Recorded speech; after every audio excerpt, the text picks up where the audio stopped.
We are here with our presiding elder, Leslie Nikoi. Welcome, elder. Thank you.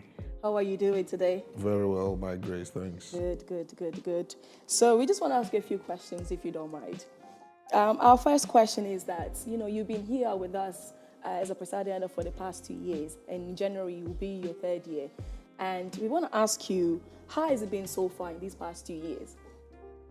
Yes, I think February will be 3 years. Right. By the grace of God, it's been challenging, but it's been also an enjoyable journey. So I would say, on the whole, by the grace of God, it's been good.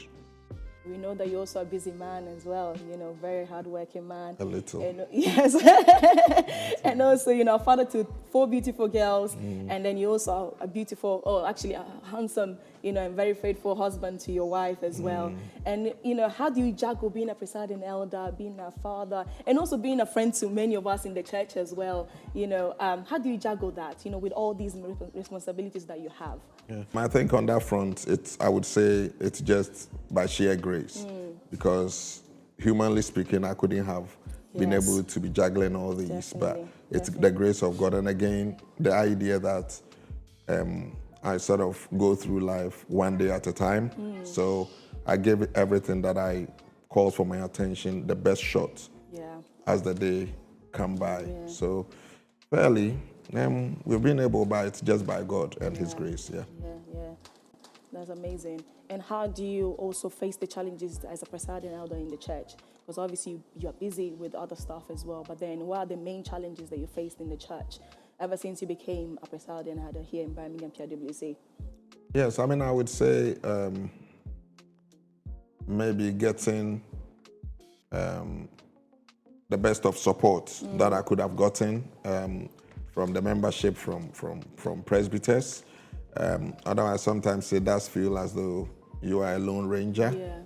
But I also respect the fact that people are busy, they have their own diverse commitments. Of course. So I try to pull through things. But whenever I've called for help, I've had help.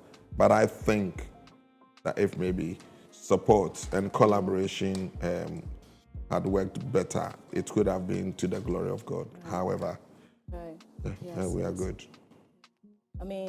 Once we are talking about challenges, why can we not talk also about the good things about, being a presiding elder as well? What are the things that you enjoy most about being a presiding elder?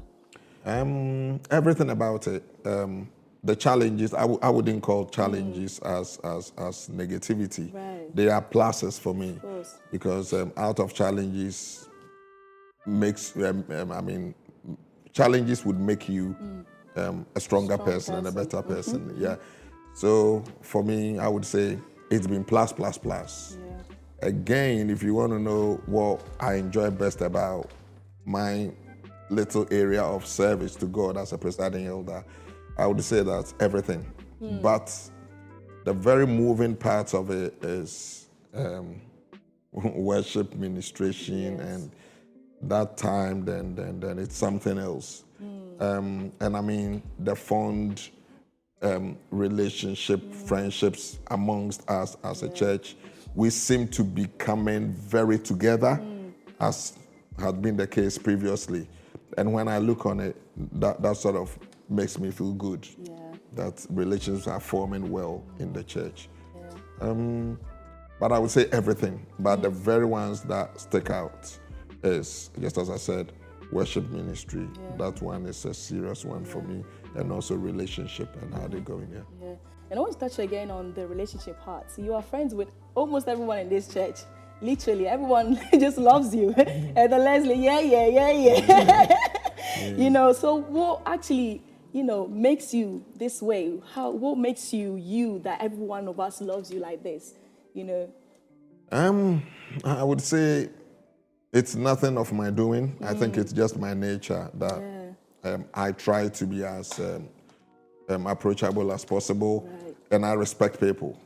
It's not necessarily about status or anything. It's about the fact that the person is a human being, of course, purchased equally by the blood of Christ. So I don't see why I need to use position or societal status or anything that I may think may be special about me to sort of disadvantage somebody else. So for me, it's something that, and where I take the cue from is Jesus Christ. He's the one we follow. Yeah. He didn't come to lord it over anybody. Even him who was in very God, as Philippians 2 says. Yeah. He did not consider that as something to sort of boast about but he humbled himself. So I think humility is the key. So if you are humble and you are approachable and you're respectful of people, why wouldn't people feel easy to come to you? And I think it's one of the ways that you can demonstrate that indeed you are trying to tell what Christ came to do, even though I've only just started that journey, I haven't reached, but I derive a lot of satisfaction knowing that I can bring comfort into the lives of people. Yeah, so. So we just want to take a step back and go back again to the whole ministry thing, because this is a ministry at the end of the day. You know, when you were called or when you were elected to be a presiding elder for this, local church, how did you feel? We know that, being called into being a presiding elder to watch over, 200 plus people, it is not an easy job. So how did you feel about that when your name was mentioned, to be a presiding elder? I mean, frankly speaking, it wasn't something that was ever on the cards for me, because I always say that 24 hours isn't enough for me. Yeah. But it had just been the case that we had made a visit to Mission House, Christmas, just around this time. And then the closing remark after our visit, I went with my wife. Then Pastor Dia said that Elder Michael, who was the presiding then, is sort of standing down because of other commitments. So if I could stand in. And it hit me like a ton of brick, because when we had gone, I was practically telling him what my plans were for the January of 2021, which was a lot of movement that I'm going to be doing in Ghana. I had a few things I was looking at.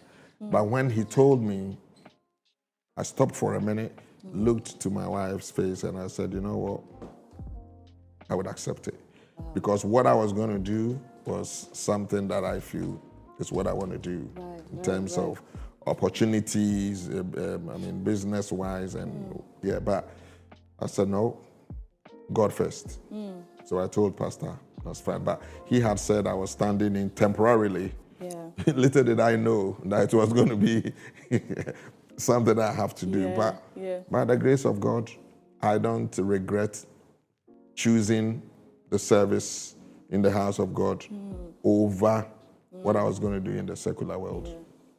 Yeah. So, I mean, it was something that I wasn't expecting. So it sort of shook me, but it didn't take, it took only minutes for me to say, hey, let me come back home to say that, you know what, this is real. Being called upon to help in the service of God isn't something bad. So we just chose to resign what I was going to do to do this. Yeah, wow, that's amazing. Can you please tell the people that maybe they are not part of Church of Pentecost, they don't have no idea what maybe the role of a presiding elder is?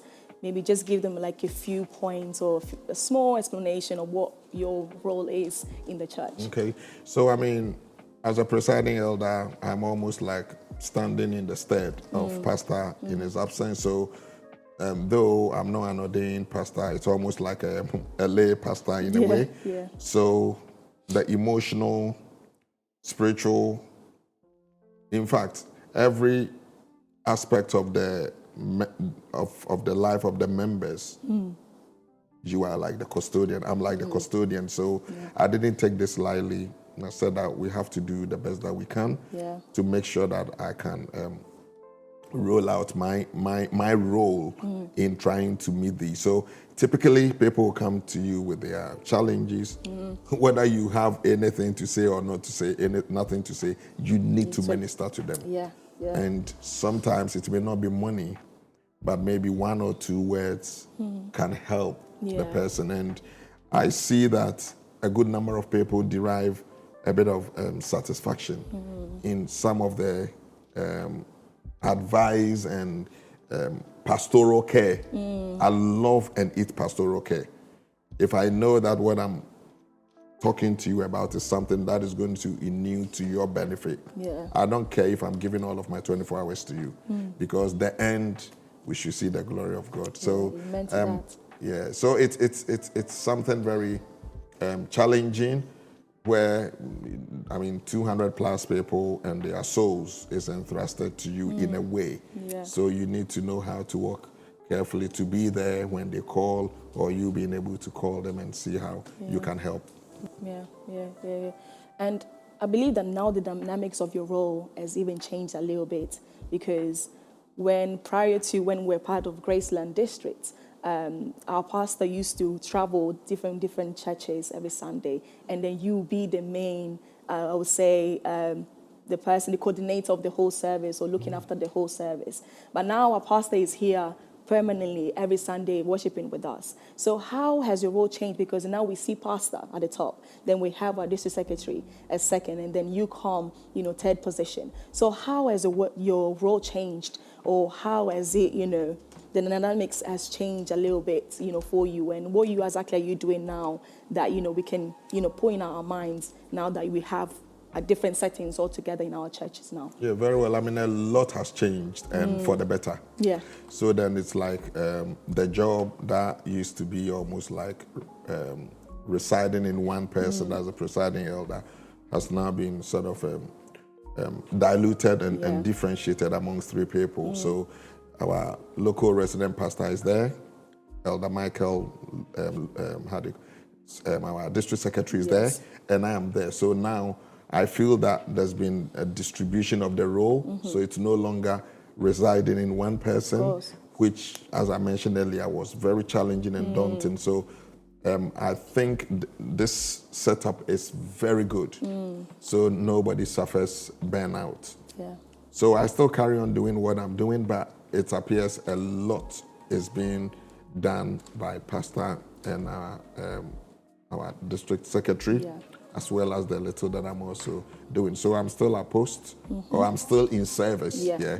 But as I said, it's going very good, because three people are sharing the load. The load of work. And I love it that a resident pastor is here week in, week out. That changes the atmosphere really. Altogether.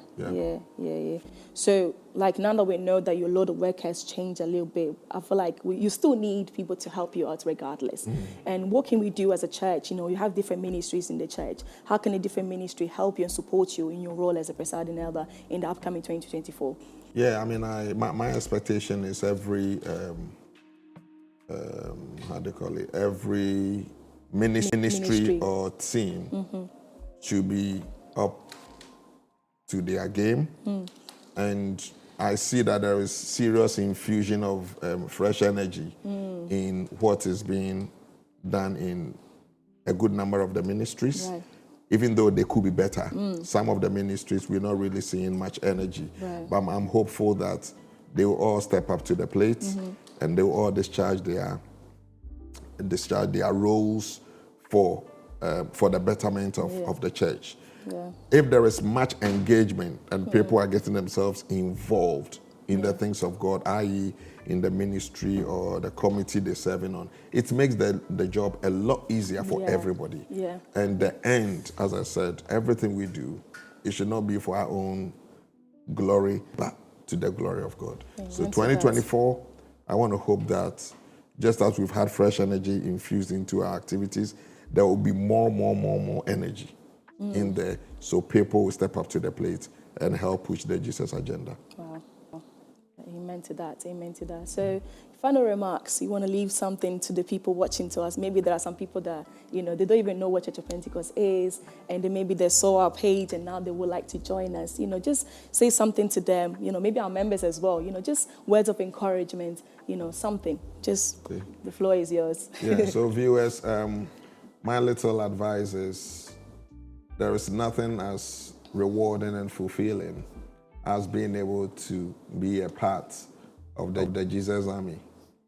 It appears that the love of many for God things have gone very cold, but all these were foretold in the Bible. But it's my hope and prayer that you will not be part of that statistic of those who shrink back.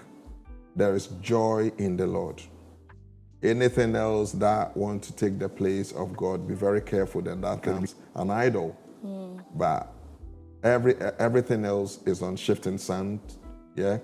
But on Jesus alone is the rock. That's it. So I would encourage you that you have to, you sort of allow yourself to have an unrelenting appetite Wow.